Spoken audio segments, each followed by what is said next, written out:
네, 저희가 지난주에는 우리 조 목사님을 통해서 설교를 통해서 이 핍박 가운데에서도 담대하게 복음을 전하는 베드로에 대해서 저희가 배웠습니다. 그래서 원래는 베드로가 어떤 사람이었습니까? 예수님의 부활하기 이전에는 죽을까봐 두려워서 예수님을 부인했던 사람이 바로 베드로였죠. 하지만 나중에 베드로는 어떻게 됐습니까?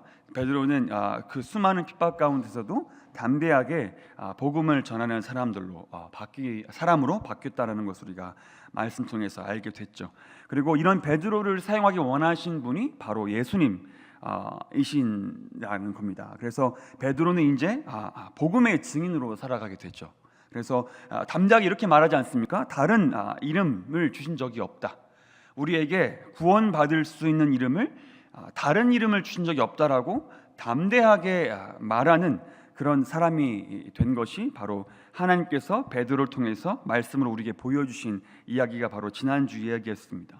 근데 그 일이 있고 나서 오늘 말씀 이전에 4장 후반전에 보면 그 모든 믿는 무리가 같이 모여서 이 일 후에 같이 기도하는 장면이 이제 나옵니다. 기도하는 장면이 나오는데요. 오늘 다 읽어보진 않겠지만 그 기도의 결과가 어떻게 되냐면 믿는 무리가 성령 충만해서 담대히 하나님의 말씀을 전하기 시작했습니다. 그래서 또 핍박이 있기 때문에 어려움이 있었지만 기도하고 이들이 모여서 믿는 무리가 담대히 하나님의 말씀을 전하기 시작한 것입니다. 또 이들이 기도하고 복음을 전파하니까 또 이들이 어떻게 됐냐면은, 여러분 오늘 말씀 바로 이전 말씀에 뭐가 나오냐면 믿는 무리가 이 교회가 자신의 것을 남에게 나누기를 시작했습니다. 그래서 사도행전 우리 4장 말씀 보시면 34절 말씀 보시면 이렇게 나와 있습니다. 그 중에 가난한 사람이 없으니 이는 밭과 집 있는 자는 팔아 그 판 것의 값을 가져다가 나눴다, 이렇게 이야기를 합니다. 그래서 정말 우리가 감히 상상도 할 수 없는 이 일이 교회 안에서 일어난 겁니다. 같이 모여서 기도하고 열심히 복음을 전하고 또 그들이 서로가 서로를 돌아보아서 그들 중에 가난한 사람이 있는 사람들이 자기 것을 이제 팔기 시작해서 서로를 케어해 줬다라는 건데요. 이것이 믿는 무리가 오늘 말씀 보니까 말씀을 제가 하나 읽어드리겠습니다. 32절 말씀인데 이렇게 나와 있습니다. 4절 32절인데 믿는 무리가 한 마음과 한 뜻이 되어 라고 나와 있습니다. 그래서 한 마음과 한 뜻이 돼서 이렇게 했다라고 나와 있고요.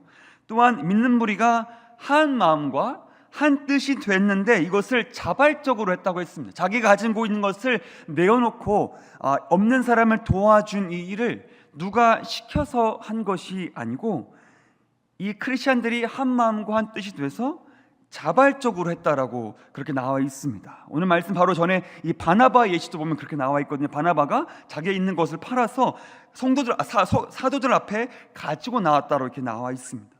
근데 왜 그렇게 했습니까? 바로 이 섬기기 위해서 한 것이죠. 그래서 제가 이것을 한 문장으로 추격을 한다면 이렇게 나와 있는 거죠. 믿는 무리가 한 마음 한 뜻으로 자발적으로 이웃을 희생적으로 섬겼다, 이렇게 말할 수 있겠습니다. 그래서 하나님의 역사가 있는 곳에는 이러한 방향성이 분명히 나온다라는 것을 우리가 알 수 있습니다. 자, 이 마음을 다시 기억해 주시면 믿는 무리가 한 마음 한 뜻으로 자발적으로 이웃을 희생적으로 섬겼다. 그리고 나서 오늘 이 아나니아와 삽비라의 이야기가 나옵니다. 여러분, 제가 만약에 이 사도행전을 작성한 누가라면 저는 이 아나니아와 삽비라의 이야기를 굳이 안 쓸 것 같아요. 눈치 보여서 안 쓸 것 같습니다. 이게 누군가 갑자기 죽는 이야기잖아요. 좀 뜬금없이 죽는 이야기이기 때문에 눈치가 보여서 저는 이야기를 굳이 안 쓸 것 같습니다. 그리고 과연 이 이야기가 복음을 전하는 데 도움이 될까? 이 스토리가 누군가로 하여금 예수 그리스도를 구주로 영접하는데 과연 도움이 될까라는 생각 때문에 제가 누가라면 이 이야기를 이 사이에 넣는데 좀 어려움이 있었을 것 같아요. 근데 이야기를 굳이 빼도 왠지 이 스토리 진행이 잘 되는 것 같습니다. 제가 파워포인트에 넣은 것 같은데요. 그래서 4장 혹시 36절 있나요? 제가 이 이야기를 딱 빼고 이 앞하고 뒤에 있는 말씀을 넣어봤거든요. 자, 읽어볼게요. 구보로에서 난 레위족 사람이 있으니 이름은 요셉이라 사도들이 일컬어 바나바라 번역하면 유리 아들이라 하니 그가 밭이 있음에 팔아 그 값을 가지고 사도들 발 앞에 두니라. 이게 사랑에 나눠졌다는 거죠. 사랑에 나눠졌다라는 이야기입니다. 그리고 여기가 딱 빼고 12절 딱 가면 이렇게 나오죠. 사도들의 소를 통하여 민간의 표적과 기사가 많이 일어나매 믿는 사람이 다 마음을 같이하여 솔로몬각에 모이고 그 나머지는 감히 그들과 상종한 사람 없으나 백성이 칭송하더라. 얼마나 자연스럽습니까? 얼마나 매끄럽습니까, 여러분? 굳이 이 아나니아와 삽비라 같은 이 이상한 이야기가 없어도 이야기는 잘 진행된다라는 거죠. 우리가 신학적으로 깊이 읽어보지 않으면 이렇게 액면만 이렇게 딱 보면은 아주 별 큼류가 없어 보이는 이야기인데 누가는 이 이야기를 굳이 넣었다라는 겁니다. 그래서 저는 이 이야기를 보면서 어떤 게 느껴지냐면 우리 하나님은 정말 좋으신 분이시다라는 걸 한 번 더 알 수 있게 됐습니다. 왜냐하면 첫 번째는 우리가 꼭 알아야 한다면 하나님은 우리가 부담스러워할 것을 아시면서도 누군가는 기분이 혹시 나쁠지도 모르는 것을 아시면서도 누군가는 하나님의 선하심과 하나님의 존재에 대해서 이 이야기 때문에 의심이 더 들지 모르는 상황일 것을 아시면서도 이 이야기를 성경으로 기록하셨다라는 거예요. 우리로 읽게 하기 위해서. 그리고 또 하나는 뭘 볼 수 있냐면 우리 하나님이 좋으신데 왜 좋으시냐? 우리 하나님의 어떤 투명성을 볼 수 있다라는 겁니다. 그러니까 듣기 좋은 말씀과 부담되는 말씀을 같이 투명하게 보여주시는 거죠. 이해하기 쉬운 말씀과 이해하기 어려운 말씀을 같이 투명하게 보여주시는 겁니다. 그래서 하나님이 어떤 분이신지를 우리에게 보여주시는 거죠. 그러면 우리가 하나님이 그러면 이 이야기가 왜 여기에 있을까라는 생각을 하게 되면 우리가 어떤 위험이 있냐면 우리가 이 이야기가 왜 굳이 여기 있을까라는 이 궁금증에만 집중한 나머지 하나님께서 우리에게 하고자 하시는 말씀을 보지 못할 수 있다는 그런 맹점도 있습니다. 그러면 하나님께서 왜 이 이야기를 여기에 넣어주셨을까라는 생각을 제가 좀 말씀 중 해보았을 때 여러 가지 이유가 있는데요. 제가 몇 가지만 빨리 말씀을 드려보겠습니다. 하나는 뭐냐면 이 이야기를 넣는 이유가 뭐냐면 이 하나님과 반대되는 사단의 방향성을 보여주기 위해서입니다. 자, 앞에 제가 말씀드렸죠. 이 바로 교회가 배경이 뭐라겠습니까? 믿는 무리가 크리스천들이 한 마음 한 뜻으로 자발적으로 이웃을 희생적으로 자기 것을 팔아서 섬기는 그런 교회의 모습이라고 했습니다. 그런데 여기서 어떻게 나오냐면 이 아나니아와 삽비라가 더불어 함께 한 마음 한 뜻이 되어서 거짓말을 하는 장면을 볼 수 있습니다. 우리 오늘 말씀 1절과 2절 말씀을 같이 한번 읽어보겠습니다. 읽어볼게요. 시작. 아나니아라는 사람이 그의 아내 삽비라와 더불어 소유를 팔아 그 앞에서 얼마를 감추매 그 아내도 알더라. 엄마만 가져다가 사도들의 발 앞에 두니. 여러분 뭐라고 나와 있습니까? 자, 아나니아라는 사람이 그 아내 삽비라와 더불어 소유를 팔았다고 했습니다. 함께. 그리고 2절에 보니까 그 값에서 얼마를 감춘 것을 이 삽비라도 알았다고 했습니다. 자, 교회는 함께 한 마음이 돼서 어떤 부족한 사람을 위해서 본인들이 희생적으로 섬기는 분위기 속에 하나님의 방향성으로 가고 있는데 이 아나니아와 삽비라는 사단의 방향성으로 가고 있는 거죠. 함께 뭐 하고 있습니까? 지금 속이려고 하고 있다는 거죠. 9절 말씀을 한 번 더 읽어보겠습니다. 9절 말씀입니다. 읽어볼게요. 시작. 베드로가 이르되 너희가 어찌 함께 꾀하여 주의 영을 시험하려 하느냐. 보라, 내 남편을 장사하고 오는 사람들의 발이 문 앞에 이르렀으니 또 너를 메어 내가리라 하니. 여기서 마찬가지죠. 이 삽비라게 말하고 있는 겁니다. 베드로가 너희가 어찌 함께 꾀하여. 함께.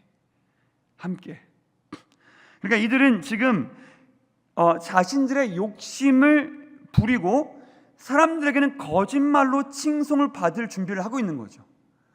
이 교회 사람들은 어떻게 해서든 섬기려고 하고 있는데 이 사람들은 어떻게 해서든 자신의 욕심을 채우고 또한 그 사람들은 모르니까 사람들은 어떤 일이 일어나고 있는지를 잘 모르니까 이 액면가만 보고 사람들의 칭송을 받을 욕심도 있었을지 모르겠습니다.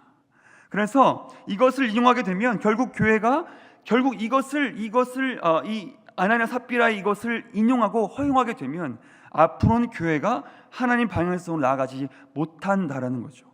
여러분, 예수님께서는 사단을 요한복음 8장에 뭐라고 말씀하셨습니까? 사단이 거짓의 아비라고 말씀하셨습니다. 사단은 거짓의 아비다. 그런데 만약에 이것은 아무도 모릅니다. 아나니아와 삽비라만 알고 있습니다. 그리고 누가 알고 있습니까? 사단이 알고 하나님이 알고 있습니다. 베드로도 잘 모르는 거죠. 그런데 이것을 이대로 그냥 지나가게 된다면 이 교회 안에 무엇이 퍼지게 됩니까? 거짓말이 퍼지게 됩니다.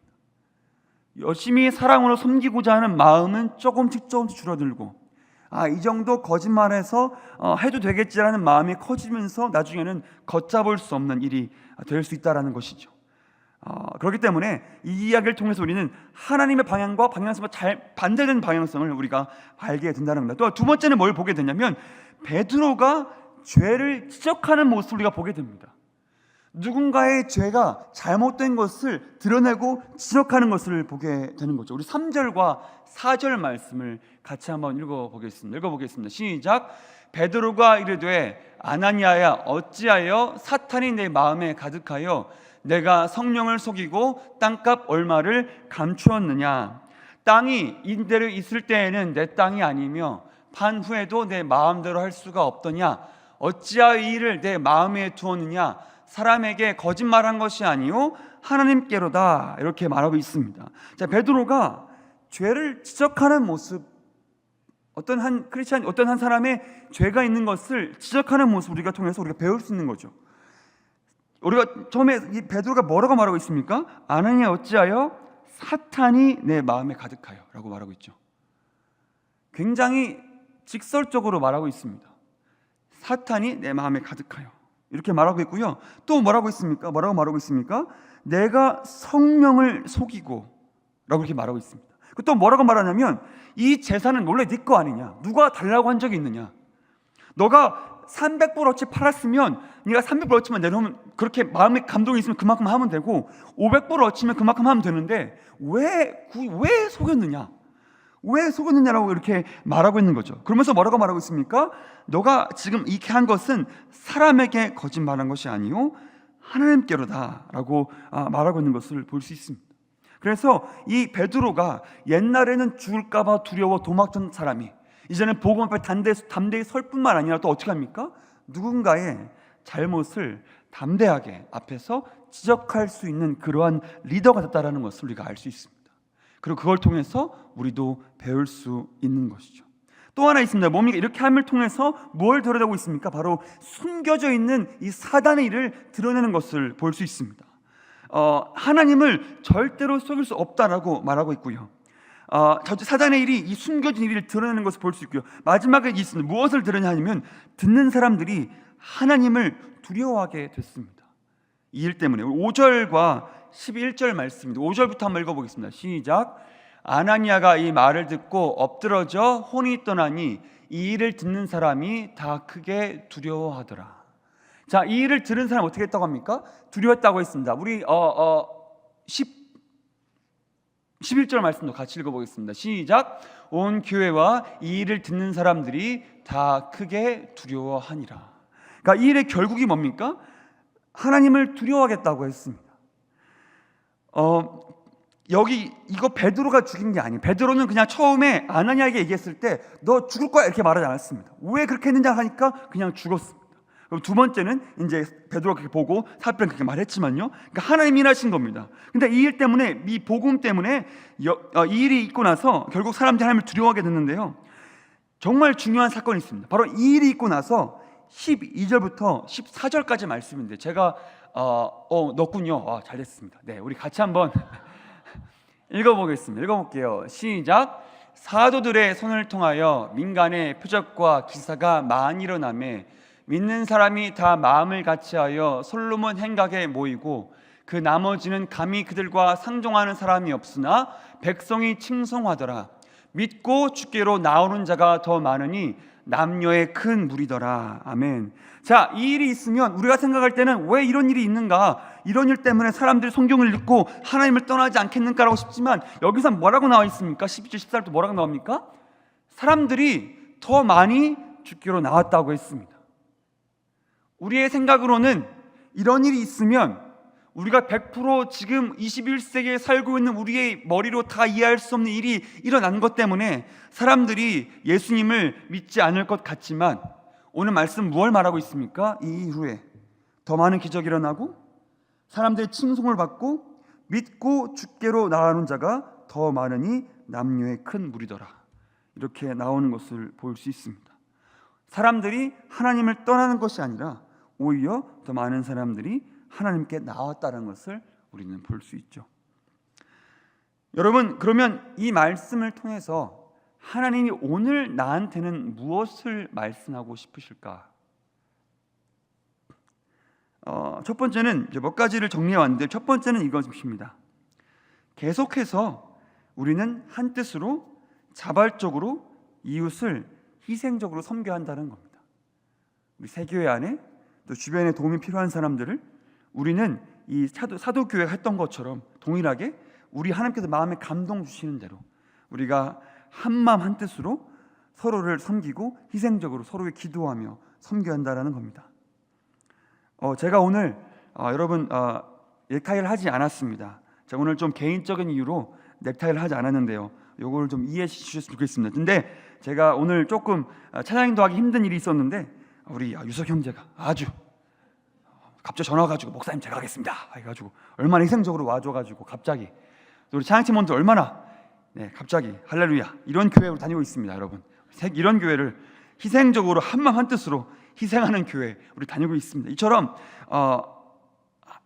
이렇게 우리는 나아가야 될 것이고, 두 번째는 뭐냐면 우리도 담대하게 하나님이 원하시면 누군가의 죄를 지혜롭게 지적할 수 있어야 됩니다. 요즘에 TV에서 나오는 분위기 어떻습니까? 그렇게 안 하죠. 여러분 예능 같은 거 보시면 어떻습니까? 괜찮아, 얼마나 힘들까, 이런 식으로. 그런데 물론 그렇게 할 때는 그렇게 해야 되지만, 하나님이 말씀하시면 내가 민망하고 내가 좀 힘들고 그것 말을 꺼내는 것이 힘드는 감정적인 상황이 든다 할지라도 하나님의 뜻이면 그 죄를 사랑으로 지적할 수 있어야 되고, 기도함으로 그 문제를 표면 위에 지혜롭게 꺼낼 수 있어야 됩니다.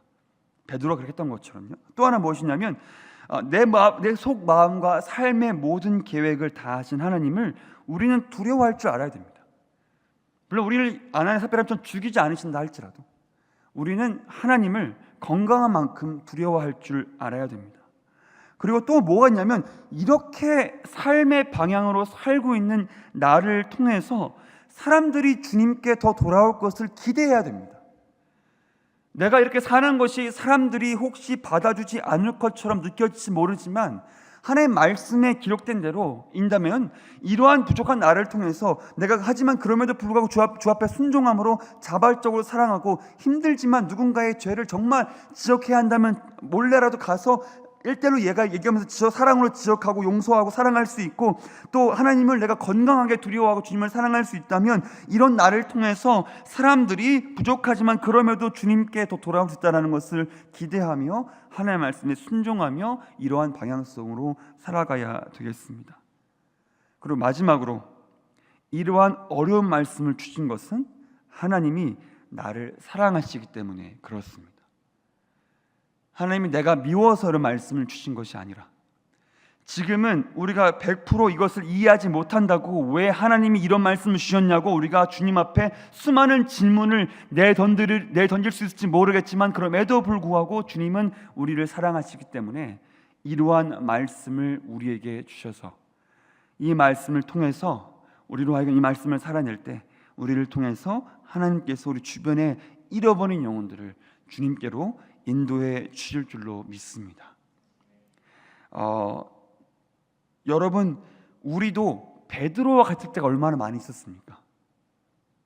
예수님의 이름을 모른다 혹은 예수님 잘 모르게 행동할 때가 얼마나 많이 있었습니까? 하지만 그 한 사람 주님께서 구원하시고 변화시키셔서 이 한 사람을 통해서 하나님께서 이 교회를 세워가시는 것처럼 우리 한 사람 한 사람, 저와 여러분을 통해서 주님께서 그렇게 세워주실 줄로 믿습니다. 저는 우리 청년들에게 자주 하는 이야기가 있습니다. 뭐냐면, 나는 70살이 되는 게 기대가 된다.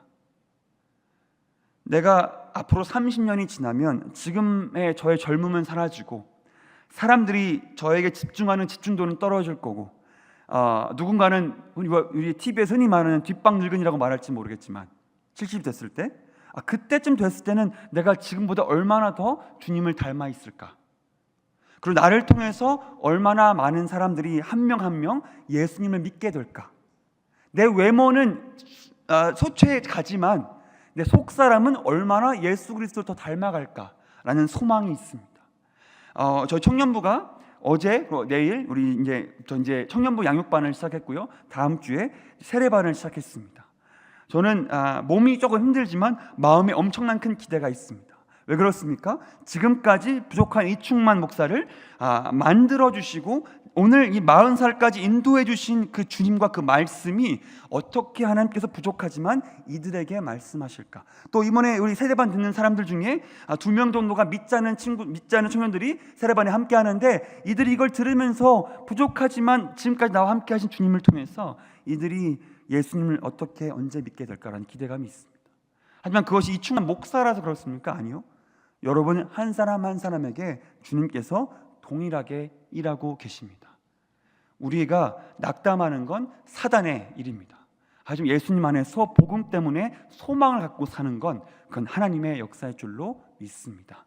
그래서 오늘 말씀을 기억할 때 주님 내가 100% 다 이해할 수 없으나 이 말씀을 통해서 오늘 나를 사용하실 줄로 믿습니다.